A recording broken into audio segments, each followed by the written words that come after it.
Employer of the ইয়ারের award পাওয়ার এই সম্মাননা পাওয়ার কথাটা যখন রায়ের মায়ের কান অব্দি পৌঁছে, ঠিক সে সময় রায়ের মা রায়ের প্রতি গর্বে আনন্দে আত্মহারা হয়ে পড়ে। হ্যাঁ বন্ধুরা, ভিডিওতে লাইক দিয়ে দেখতে থাকুন। রাই ওর গোটা পরিবার নিয়ে যখন সেই অ্যানুয়াল ফাংশন অ্যাটেন্ড করে, ঠিক সেই সময় গোটা মিডিয়া রায়ের উপরে এসে হুমড়ি খেয়ে পড়ে আর বলতে থাকে যে ম্যাডাম, আপনি কি বলবেন যে আপনার এই সাফল্যের পেছনে ঠিক কে আছে, কি এমন সেই রহস্য যার ফলে কিনা আপনি এত দ্রুত এরকমভাবে সাফল্য চূড়ায় পৌঁছে গেলেন, এত ভালো মার্কেটিং ডিপার্টমেন্টে প্রেজেন্টেশনটা প্রজেক্ট আপনি কী করে করলেন। তখন এই কথা বলা মাত্র রায়ের এই দৃশ্য দেখে অনির্বাণ আড়ালে দাঁড়িয়ে ভাবতে থাকে আর বলতে থাকে যে রাই, তুমি আজকে নিজের এত বড় একটা সাফল্যতা অর্জন করেছো, আর সেটার জন্য আমার অনেক বেশি তোমার প্রতি গর্ব হচ্ছে। হয়তো আমি তোমাকে সামনে থেকে কনগ্রাচুলেট করতে পারছি না, কিন্তু তার সত্ত্বেও আমি মন থেকে ঠাকুর কাছে প্রার্থনা করি তুমি যাতে তোমার জীবনের প্রত্যেকটা প্রজেক্ট এরকমই সাকসেসফুলি অ্যাচিভ করতে পারো। ওদিকে রাই একের পর এক নিউজ মিডিয়া চ্যানেলগুলোকে ইন্টারভিউ দিতে থাকে, আর ঠিক সেই সময় রায়ের বস হঠাৎ করে এসে উপস্থিত আর বলতে থাকে যে আমাদের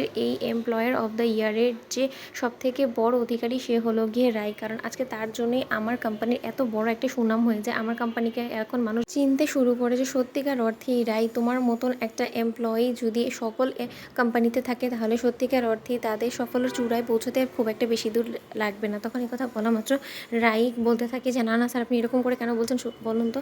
শুধুমাত্র তো আমার একার পরিশ্রম ছিল না, আমরা গোটা অফিসের স্টাফরা মিলে এই প্রজেক্টটাকে তৈরি করেছি আমাদের অফিসের সুনাম করার জন্য। তাহলে এখানে যদি এই প্রজেক্টে আমাদের এতটা সুনাম হয়ে থাকে তাহলে সেটা আমাদের সকলের অর্জন, শুধুমাত্র একার আমার নয় তো। তখন এই কথা বলা মাত্র রাইয়ের মায়ের কাছে গিয়ে রাইয়ের অফিসের বস বলতে থাকে যে সত্যিকার অর্থে মা হিসেবে আপনার আজকে অনেক গর্ব হওয়ার কথা, তাই না? আপনার মেয়ে এত কম সময়ের মধ্যে এত বেশি হার্ডওয়ার্ক আর ডেডিকেশন দিয়ে কি সুন্দর একটা প্রজেক্ট করে এত সুনাম করে ফেললো, আর আপনি মা হয়ে সেটা নিজ চোখে দেখছেন, সেটা সত্যিকার অর্থে আপনার জন্য অনেক গর্বের বিষয়, তাই না? তখন এই কথা বলা মাত্র রায়ের মা বলতে থাকে যে সত্যিকার অর্থে আমার মেয়েটা বরাবরই খুব বেশি পরিশ্রমী ছিল, আসলে ওর ঠিক মতন কতটা আমিও অন্তত করতে পারিনি, আর তার জন্য আমি খুবই দুঃখিত। ওদিকে রায়ের বৌমনি বলতে থাকে যে মা, আজকের দিন অন্তত চোখের জল ফেরিয়ে মেয়েটার অমঙ্গল ডেকে আনবেন না প্লিজ। আজকে রায়ের জন্য এত বড় একটা দিন, ওর এত বড় দিনে আপনি যদি এরকম করে মনমরা হয়ে অতীতের কথাগুলো মনে করেন তাহলে কী করে চলবে বলুন তো।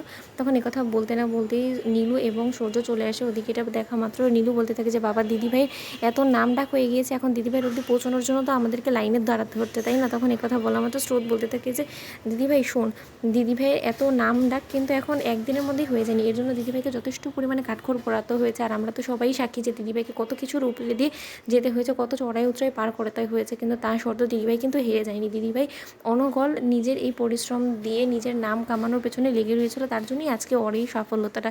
তাই আমি বলবো যে কেউ ওই সাফল্যতার পেছনে আর নজর না দিই, আমরা বরঞ্চ সকলে মিলে ঠাকুরের কাছে প্রার্থনা করি দিদিভাই যাতে জীবনের সব লড়াই এরকম করে জিতে যায়। তো বন্ধুরা, ভিডিওটি ভালো লেগে থাকলে লাইক কমেন্ট শেয়ার করে সাবস্ক্রাইব করতে ভুলো না।